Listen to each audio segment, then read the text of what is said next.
Shalom saudara-saudara yang diberkati Tuhan Yesus Kristus. Salam sejahtera buat saudara dimanapun saja berada. Kiranya damai dan sukacita serta penghiburan dari Roh Kudus melimpah senantiasa dalam hati dan kehidupan kita semua.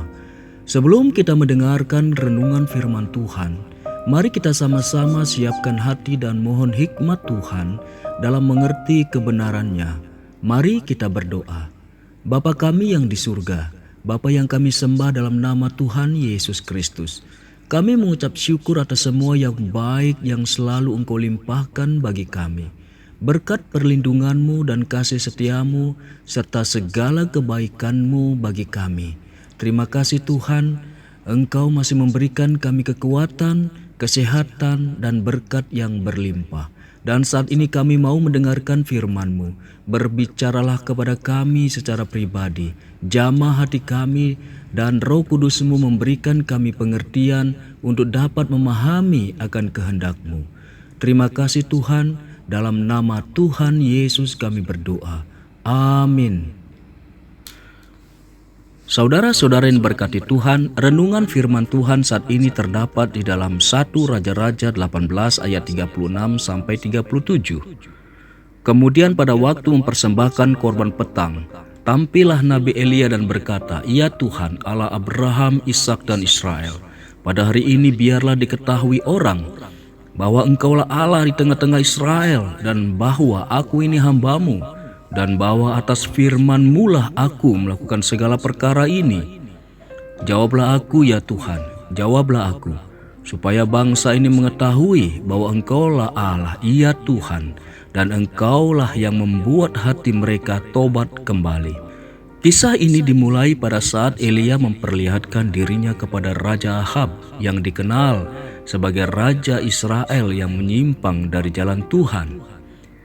Elia meminta Raja Ahab untuk mengumpulkan seluruh bangsa Israel di Gunung Karmel untuk menyatakan bahwa Tuhan yang Elia sembah, dialah yang harus diikuti. Pada masa itu bangsa Israel telah menyimpang dari jalan Tuhan dengan menyembah dewa-dewa Baal.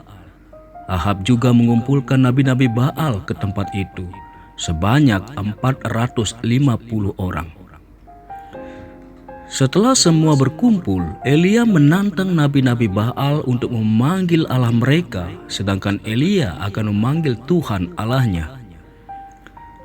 Di dalam 1 Raja-Raja 18 ayat 24 dikatakan, "Kemudian biarlah kamu memanggil nama Allahmu, dan aku pun akan memanggil nama Tuhan."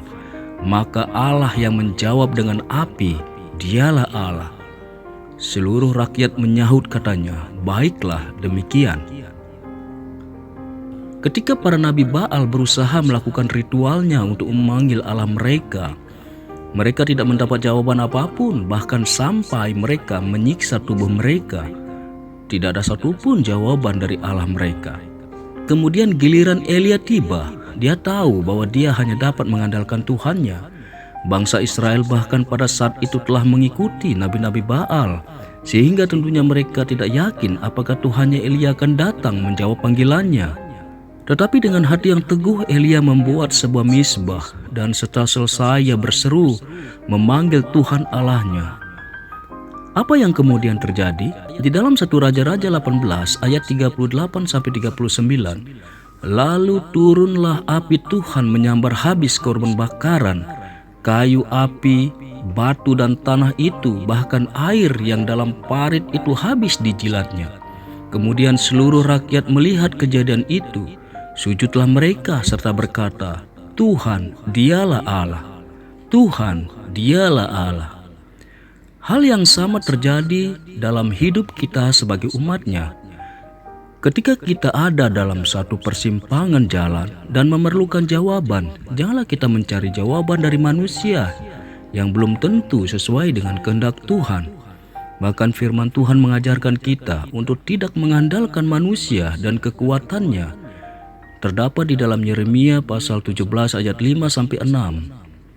Jawaban yang kita peroleh dari hikmat dunia ini bahkan bisa membawa kita kepada kehancuran. Tidak ada jawaban lain yang bisa kita andalkan selain jawaban dari Yesus. Tetapi seringkali kita justru mempertanyakan kuasa Tuhan. Apakah benar Tuhan akan memberi jawaban bagi kita? Apakah benar matanya sedang tertuju kepada masalah kita? Apakah benar Dia akan menolong kita tepat pada waktunya? Sebagaimana Tuhan menjawab Elia tepat pada waktunya. Kita harus tahu bahwa Tuhan yang kita sembah adalah Tuhan yang hidup. Dia tidak akan membiarkan kita berjalan sendiri. Dia tidak akan membiarkan umatnya jatuh sampai tergeletak. Di dalam Mazmur pasal 37 ayat 23-24, Tuhan menetapkan langkah-langkah orang yang hidup berkenan kepadanya. Apabila ia jatuh, tidaklah sampai tergeletak, sebab Tuhan menopang tangannya. Dan Tuhan tidak pernah berhutang ketika Dia berfirman dan berjanji untuk menolong kita. Maka kita harus benar-benar percaya bahwa Dia pasti menolong kita. Kita harus singkirkan segala keraguan, ketakutan, dan kekhawatiran yang melanda pikiran kita. Rencana Tuhan adalah rencana yang sempurna, dan ketika kita benar-benar berserah dan mengandalkan Tuhan sepenuhnya dalam hidup kita, maka kita akan melihat campur tangan kuasa Tuhan dalam hidup kita.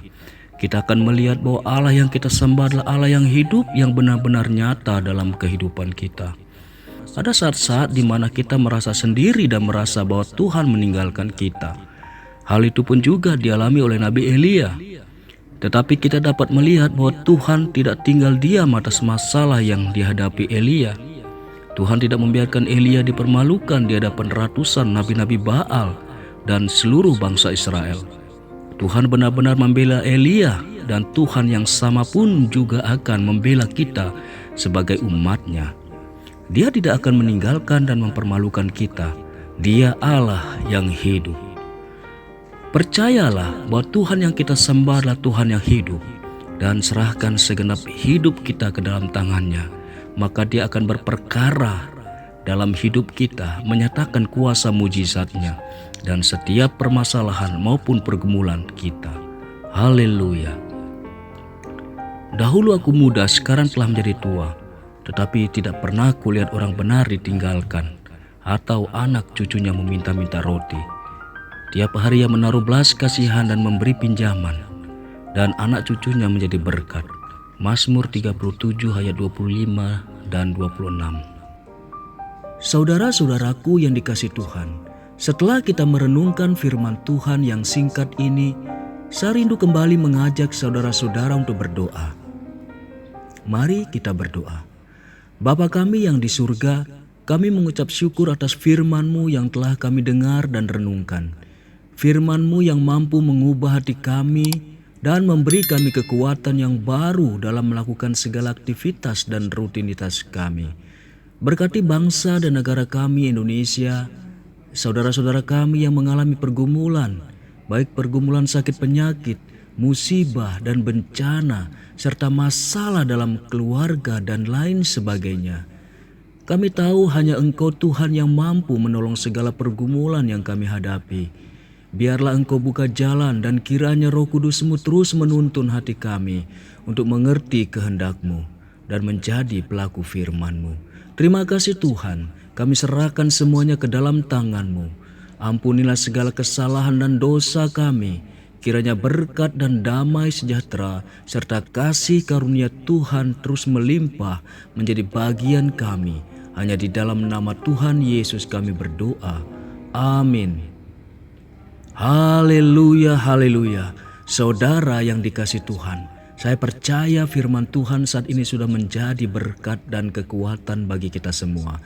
Tuhan Yesus kiranya memberkati. Sampai jumpa pada renungan berikutnya.